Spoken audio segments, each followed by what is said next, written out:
Como é que eu posso desenvolver, ajudar o desenvolvimento da linguagem das crianças? Primeiro, fale articuladamente com a criança. Devagar, fale uma linguagem correta, não precisa imitar o bebê. Então, quando você olhar para um objeto, aponte, mostre o objeto e fale pausadamente, bem articulado com a criança. Evite falar rápido. Utilize brincadeiras, a ludicidade, como, por exemplo, você brincar de maneira teatral com a criança, expressão, envolver afetivamente a criança com um brinquedo, com um objeto e falar, né, o nome daquele objeto. Isso vai ajudar a criança também. Conte histórias, não ignore a criança acreditando que mesmo com poucos meses, 9, 10, 11 meses, a criança, mesmo antes, a criança não consegue te entender. Ela vai entender da maneira possível, sempre mais vinculando aos afetos. Então é importante que você converse sim com a criança.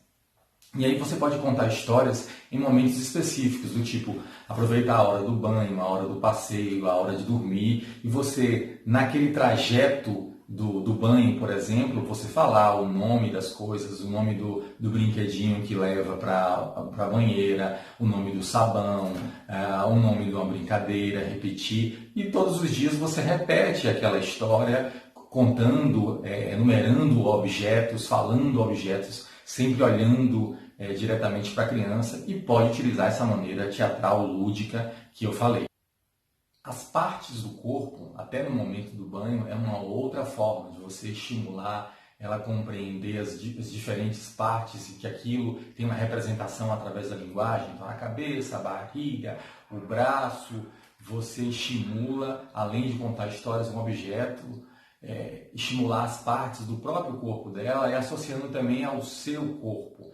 Pode colocar a cabeça da criança, a cabeça do pai, da mãe, a barriguinha, a barriga dela, a sua barriga, e aí você vai repetindo. Você também pode, com o passar do tempo, a criança depois de um ano e meio, você já vai começar a elaborar ordens. Então, quando você estiver fazendo alguma coisa, envolve a criança. Se de repente você vai ao jardim molhar as plantas, leva a criança, e aí você pode começar a emitir pequenas ordens. Pega, né, aquele objeto, traz para o papai, traz para a mamãe, dá aqui.